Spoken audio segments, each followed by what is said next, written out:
Thanks to my good man Kamo for being a patron. If you join as a patron, you can get tons of exclusive videos. What is up, RPG nerds? Welcome back to RPG Ranked, and in this video we'll be talking about Final Fantasy X's characters, specifically ranked by you. I asked everyone on the community tab, well, what videos do you want? A lot of people were just like, okay, do a Final Fantasy video, and I was like, okay, well, I could have guessed that. But my good man Kamo was like, hey, FF10 is one of my favorites, and you know what? He voted on FF10. You know, I was thinking just like a voting video again. I like these Fan-tastic ones. I like making them to see what my fans think about the different games I'm covering. So in this video, we are ranking the characters by how much the fans like them. And in last place for the Final Fantasy X characters, it's Kimahri. Anyone who thought otherwise, I don't know. We literally got 0% of the vote for Kimahri. Yeah, I think it's Kimahri. What am I saying? I'm stupid. But what's the problem with Kimahri? Well, we kind of all know, but I'm just going to talk about it anyway. So Kimahri, he starts at like the center of the grid. So the idea is that, oh, he can move out toward other people after he finishes his grid, and he can kind of just pick, you know, jack of all trades type thing. The problem is, you have to finish that middle grid. So for at least the beginning of the game, he does nothing. Like, everyone else is already on a good grid, and Kimahri just has his Ronso Rage, and that's about it. Like, honestly, he can't really do much else. I think he has Extract Mana as well. So the problem is, it's hard to, you gotta put him in battle from the level up, but you also don't want to put him in battle because, well, he sucks. Because he has nothing to do. And so he has this problem where you're trying to get out and expand and make him good, but why would you, like, what's the point when every other character just starts good, starts the defined role, and Kimahri doesn't? And even if you do give him a chance later in the game and all this stuff, he has probably the second worst limit break in the game, third worst. Sorry, not limit break, they're overdrives in this game, jeez. Of course, like, Lulu's and Auron's just do damage, and they're not really better because, you know, White Wind and stuff can be nice, Mighty Guard can be nice, but those things are all stuff that Rikku can do better anyway. So we're in this awkward place where he's supposed to be a jack-of-all-trades character, but he's literally a master of absolutely nothing. He has no... It's not like a red mage in FF1 where, like, oh, they start good and they just are totally jack-of-all-trades the whole game. This is just like, you have to put so much growth into him, and he does nothing. So, I don't know. Kimahri is a pretty obvious guess, I feel like. Alright. In second to last place, huge jump from 0 to 11%, and with 33% of the tiebreaker vote, is Wakka. Wow. So, first of all, we aren't going off endgame, like, super bosses and stuff, I'm assuming, for Wakka, for him to be at 11% of the vote and 33% of the tiebreaker vote. It's very interesting. I did not expect this. I am going to try to explain. So I think Wakka during the early game, yeah, he can hit flying beasts, but Lulu can also hit them with her magic. And I think that, well, Wakka, yeah, he can hit stuff, but he doesn't really have huge damage like Auron, or he doesn't have great, like, evasion like Tidus. He just has a bunch of status effect attacks, which is pretty weak for the majority of the game. And unless you invest time in Blitzball to get attack reels, he is pretty bad. So if you're not really investing time in him, using him to your best advantage, he definitely is one of the worst characters. So I totally get this if you're just casually going through the game the first time, you know, and hey, maybe that's just what a lot of people here are, but if you get attack reels and stuff, he can do like 1.6 million damage or something.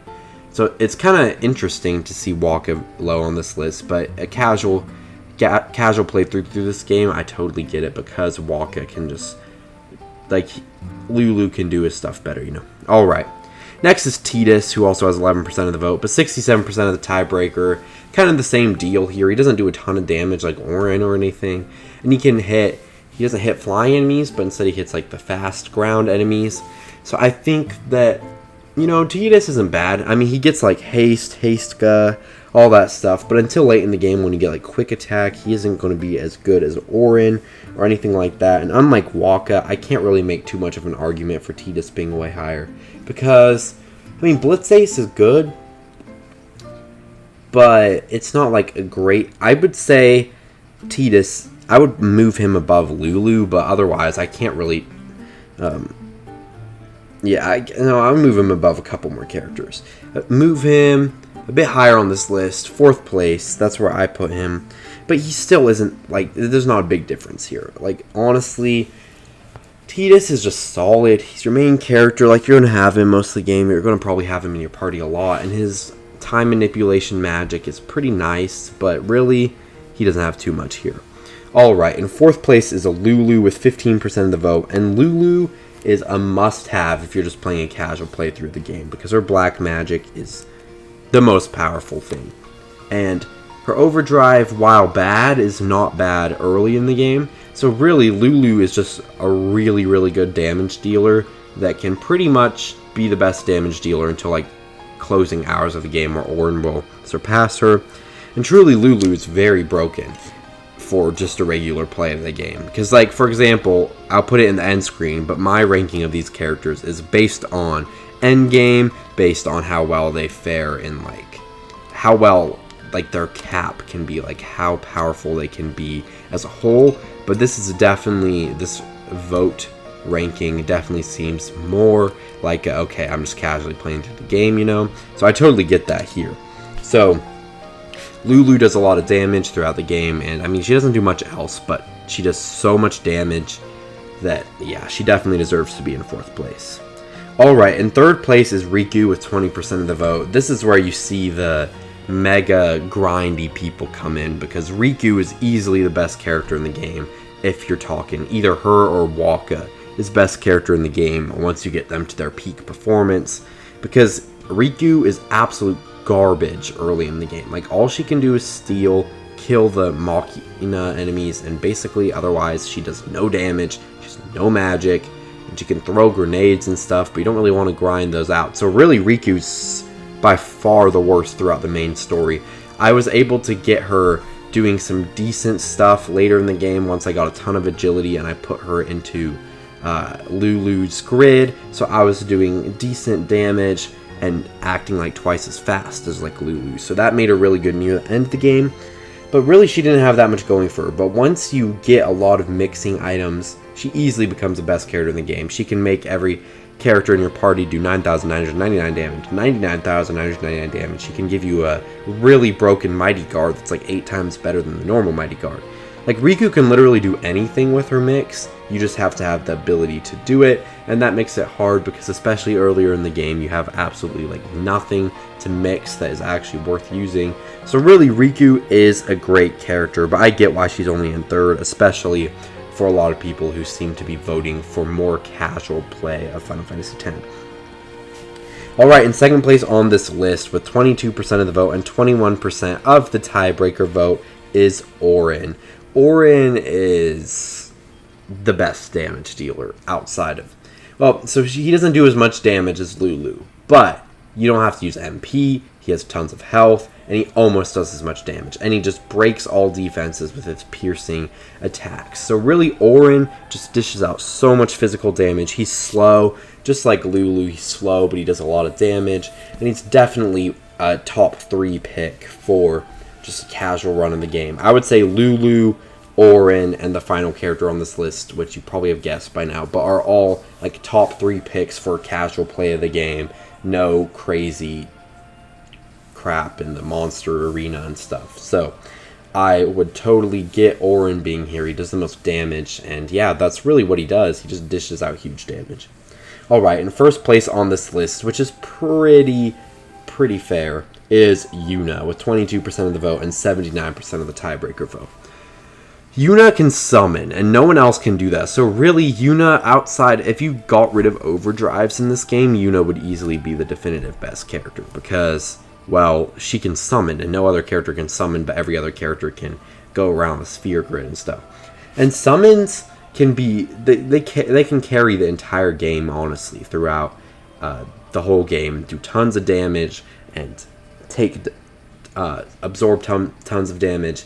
And like late in the game, you really end up using summons just to, or like if you're doing the monster arena challenges and stuff, and you're like maxed out your stats, summons are still worth using because yeah, they might not be doing good damage, but they can protect your team because you can use them as a pool of health. You know what I'm saying?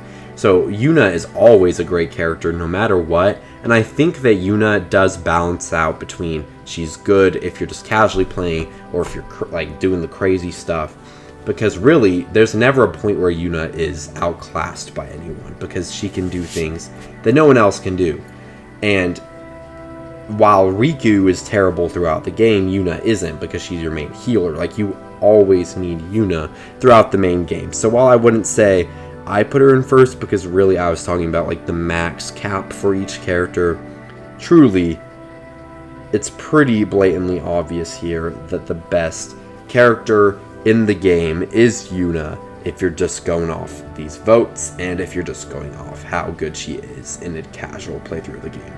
Thank you all for watching this video. If you enjoyed this video, please be sure to like and subscribe, and tell me down below what videos you want to see. This was for Kamo. If you want some video, just let me know. Like, I will make a video as long as I have the ability to make said video, and because why not? Like, you know, I love doing this. So if you enjoyed, please be sure to check that out. I'm also going to be dropping some new merch soon, so be on the lookout for that.